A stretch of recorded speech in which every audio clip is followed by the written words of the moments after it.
Krishna Caitanya Prabhu Nityananda Sri Advaita Gadadhar Sivasadi Gaurabhakta. And now Chapter 3, Namabhasa. Krishna Caitanya Prabhu Nityananda Sri Advaita Gadadhar Sivasadi Gaurabhakta. All glories to Gadadhara and Gauranga, to the life of Janava, Nityananda Prabhu. All glories to Sita and Advaita, to Srivas and all the devotees.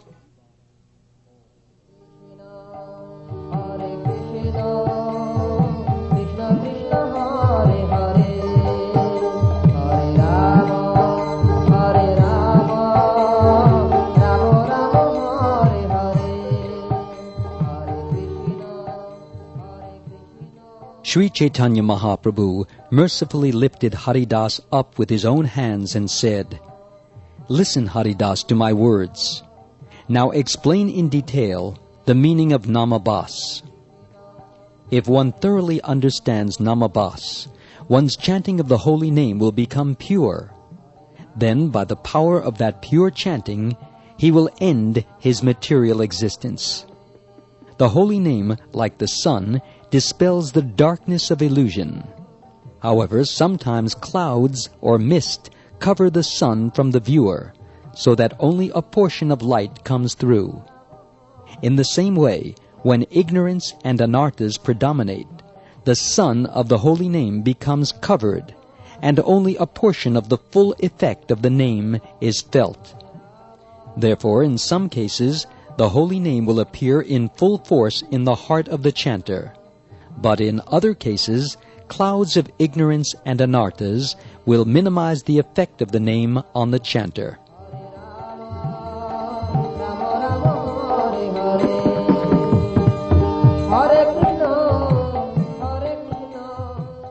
What is ignorance?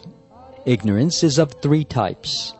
If one does not know the true spiritual nature of the holy name which one has accepted, this ignorance of the name, like mist, leads one into darkness. Secondly, a person ignorant that Krishna is the Supreme Lord will take to worship of the demigods and the path of material piety. Thirdly, one who is ignorant of the transcendental nature of his own self as an infinitesimal part of Krishna and his world, takes shelter of the world of impermanence and illusion. Thus he will remain eternally in ignorance.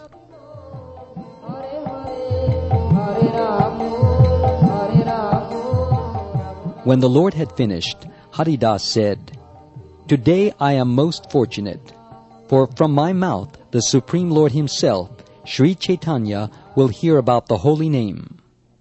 Haridas first explained about ignorance.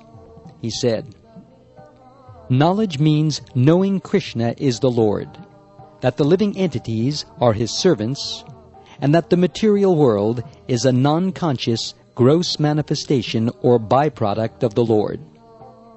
The person who does not know clearly the nature of these principles and their relationship lives under the shadow of ignorance. This is one cause of Namabhasa, or covering of the sun of the pure holy name, by which its full effects cannot be felt. Actually, the mist of ignorance simply covers the individual living entity's eye in a localized position. Just as the sun becomes invisible only from the relative position of the individual under the cloud, but is never really covered, so the holy name is never covered, for it is non-different from Krishna, and eternally transcendental and pure. The full effects are diminished for those people who have over their eyes the cloud of anarthas and the mist of ignorance. What are anarthas? These are classified as thirst for material objects, asat trishna, miserliness of the heart, hridaya dorbalya, and offense, aparada.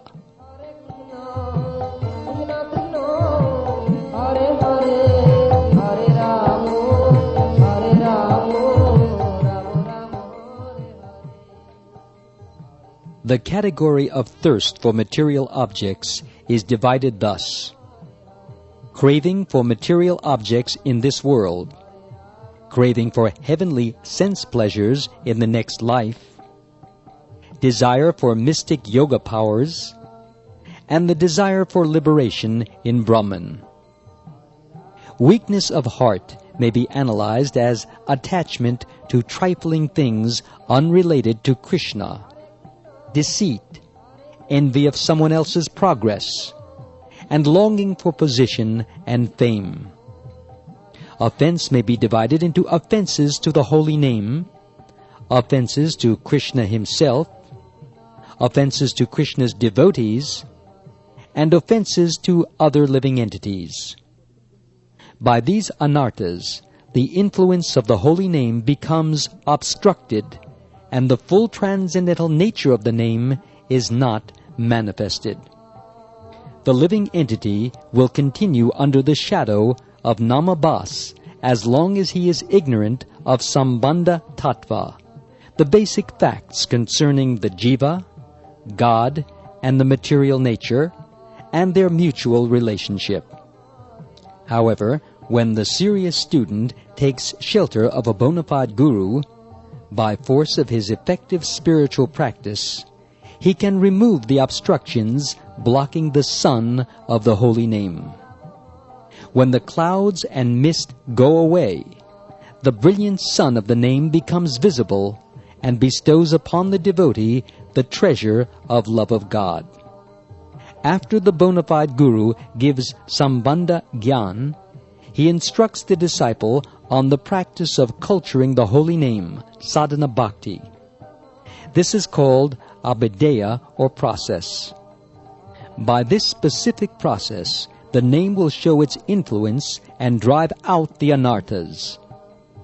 Finally, the jiva achieves the goal of life, love of God, and in that position he continues his performance of chanting the holy name in full spiritual bliss or prema.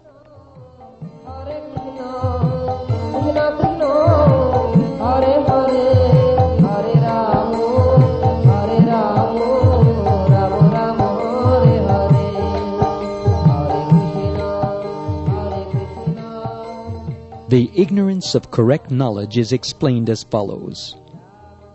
The living entity takes shelter of the bona fide guru, and with genuine faith receives the correct knowledge about Krishna, the spirit soul, material nature, and the relationship of the three according to Scripture.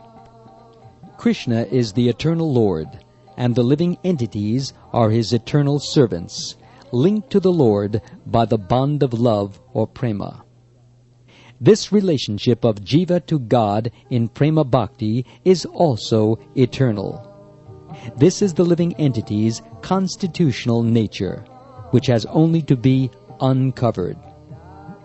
However, when the jiva forgets that he is the eternal servant of Krishna, he comes into the material world looking for happiness. But this universe of illusion is a prison house for the jivas, acting as the remedial or reformatory process by punishing the jivas for turning away from Krishna. The material world is meant as a place of purification. By the mercy of the pure Vaishnava devotees of the Lord, if the jiva takes up Krishna's name with correct knowledge of Sambandha, he will certainly attain the great treasure of prema, the perfectional activity of the living entity. At that time, even liberation of merging into the Lord's effulgence becomes detestable. But as long as the transcendental knowledge of Sambandha is not accepted, the anarthas and ignorance must remain, and the person will continue on the platform of Namabasa. Though the person chants, the effect is limited.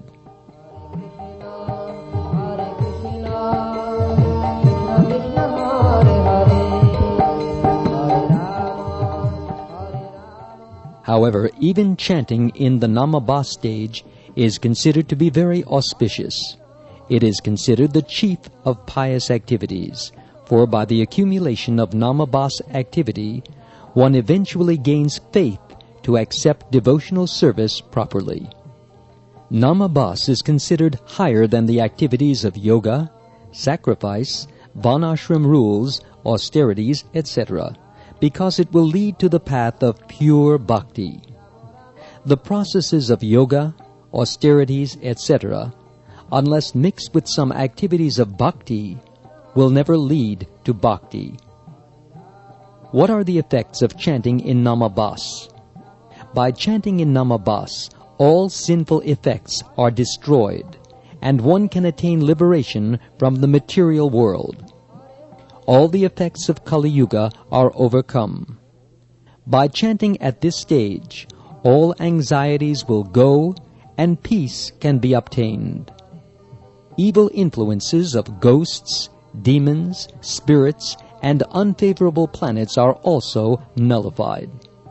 Even the residents of hellish planets can achieve liberation by chanting in Namabhasa, for Namabhasa destroys the effects of sinful activities already committed. For these reasons, Namabhasa is even more powerful than the Vedas and all holy places. It surpasses all the materialistic pious activities of karma kanda. Because the holy name is invested with all Krishna's transcendental energies, even by chanting in Namabhasa, one can attain the goals of dharma, artha, kama, and moksha, the cherished aims of the varnashram system. This chanting can give one the position of happiness in the material universe. It is the only resort for the helpless. One can go up to the border of the Vaikuntha planets by this chanting. Scriptures recommend the name as the process for Kali Yuga in particular.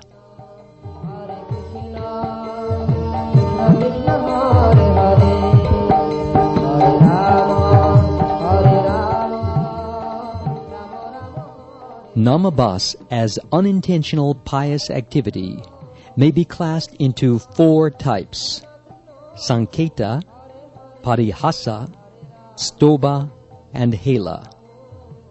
Chanting in Sanketa, or indirectly, means that one chants the name of Vishnu or Krishna with a specific material conception, or chants the holy name unintentionally while thinking of some other object with the same sound. An example of the first type is Ajamil, who called the name of his son, who happened to be named Narayan. He chanted the name of Vishnu, but with the intention of calling his son. Still, he was saved from the Yamadutas and eventually attained Vaikuntha. An example of the second type of Sanketa is the Yavana who exclaims Haram when dying. Because the syllables Ha and Ram are present, forming a name of the Lord accidentally, that person attains liberation. Because this type of Namabhasa is the least offensive, the power of the holy name is intact to a large degree. One who utters the name of the Lord in Parihasa, a joking mood, such as Jarasandha, also crosses over the material world. Uttering the name in Stoba, or derision, as Shishupal did, can also cut the chains of material existence. Uttering the name in Hela, or disregard, without attention, also brings benefit. The Maleches, or barbarians, attain liberation by all these types of Namabhasa.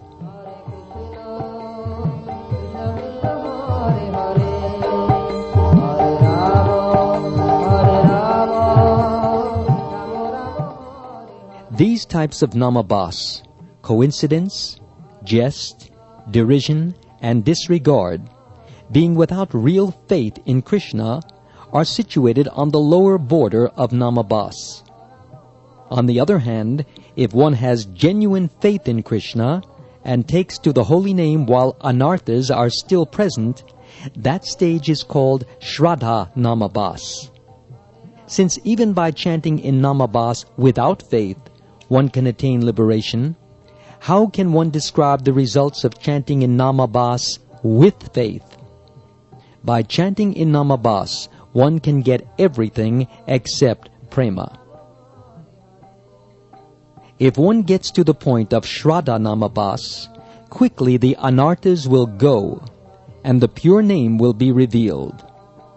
Chanting the pure name, sudanama, one will certainly get prema very quickly. It may be concluded, therefore, that Namabhasa itself cannot give Krishna prema. But by progressing from this stage to the stage of sudanama, pure name, by means of following the rules of sadhana as laid down by the Guru, one can get love of God. Thus, provided one does not commit nama aparad, Namabhasa is praiseworthy. It is considered unlimited times better than karma or gyana, because a person with such Namabhasa will eventually get faith, and that seed of faith will then develop into attraction and taste for Krishna, which will lead to the stage of sudanama and then prema.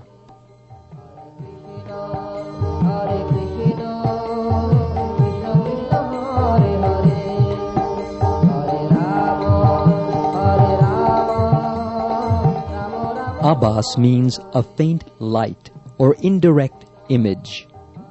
It is of two types, reflected light and obstructed light. Similarly, there are two types of faint faith, reflected or distorted faith, and shadow or partial faith.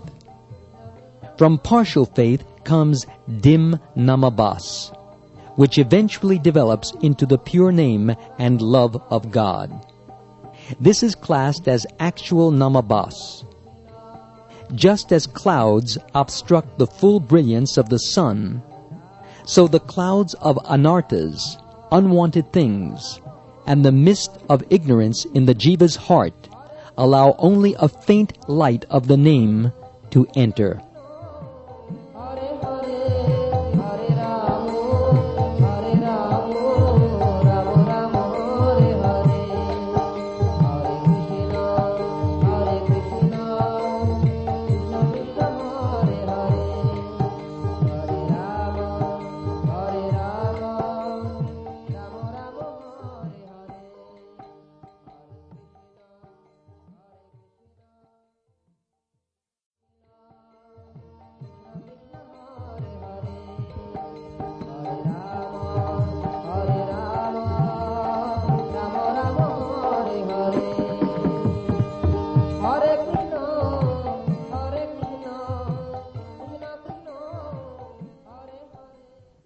Though having the opportunity to take pure faith, other living entities take a distorted faith, which is compared to the light reflected from water.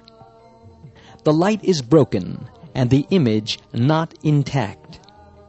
When people with distorted faith receive the holy name, the name that they take is also distorted.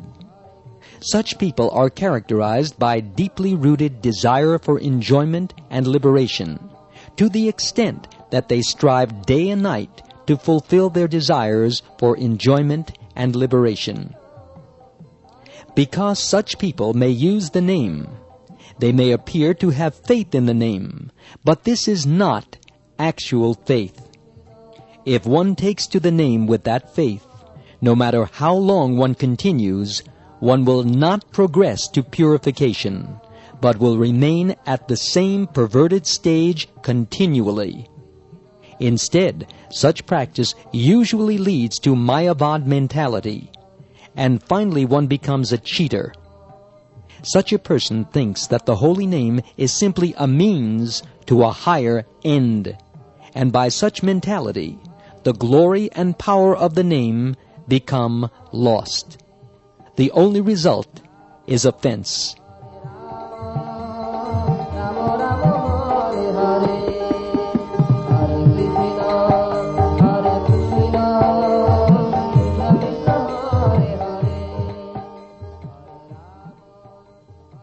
Here is the difference between real Namabhasa, where due to obstruction the effects of the name are felt faintly, and distorted Namabhasa. In real Namabhasa, many anarthas may be generated out of ignorance and weakness of heart. But all these effects can be cleared by continual chanting of the name. However, in distorted Namabhasa, born from cheating knowledge, offences simply increase. This is not called Namabhasa, but Nam-aparad. The Mayavadis consider Krishna, his name, form, lila, and qualities to be false and perishable. On this ground, they will never receive love of God, for such a path leads in the opposite direction from the path of devotional service or bhakti. Thus, there can be no real compromise between the two paths. The Mayavad philosophy is considered the enemy of bhakti, and its followers are considered the greatest offenders. Actually, the holy name never comes from the mouths of these people, for although the syllables may be heard, the holy name, with all its transcendental potency, does not reside there. The Mayavadi chanting the name in this way simply goes to hell, because he thinks that the name is temporary and material. While chanting the name, the Mayavadi desires enjoyment and liberation, and by being so deceptive and chanting with motivation, he receives only pain for all his troubles.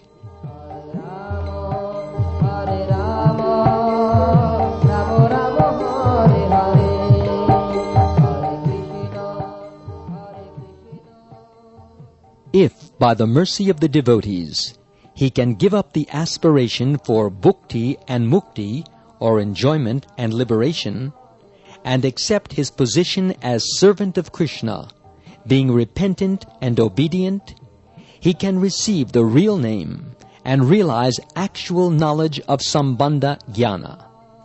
Then, by constantly chanting the name, tears will come to his eyes. The mercy inherent in the name will come, and his true nature, prema bhakti, will become manifest. But the Mayavadi who holds that both Krishna and the position of the jiva as Krishna's servant are temporary and imaginary is an offender against the name and dwells in the deep hole of misfortune. Since the name is a desire tree, it gives the Mayavadi his desire of merging into the Lord's effulgence. Of the 5 types of liberation, sayuja, or merging, gives relief from the pains of the material ocean, but extinguishes one's own identity as well. Illusioned men, thinking there will be happiness in that state, receive only this shadow of happiness. For in that state, forgetting Krishna completely, they cannot obtain service in eternal bliss and knowledge, which is the perfection of life. If one has no bhakti, no love for Krishna, no constant faith and conviction in Krishna, how can one attain real, eternal happiness?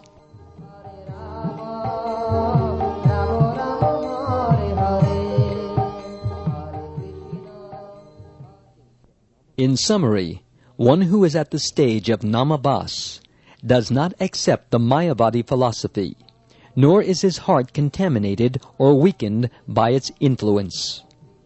The full glory of the sun is not visible when covered by clouds. But when the clouds are removed, the sun shines in full glory.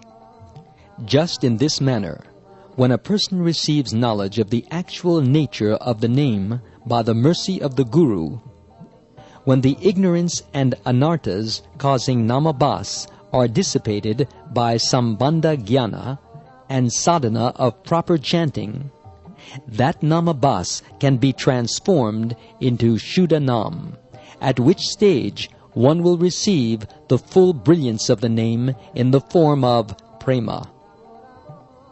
Therefore, whoever carefully avoids the company and influence of Mayavadis, takes shelter of the pure name, and serves out of love, will become fully satisfied in full perfection. That is the Lord's instruction. Whoever accepts this instruction is a fortunate soul, and whoever rejects it is a rascal who will not be delivered for 100 million births. To state it in another way, one should simply give up bad association and take shelter of Lord Chaitanya's lotus feet. Other than Mahaprabhu's feet, other than his mercy, there is no way.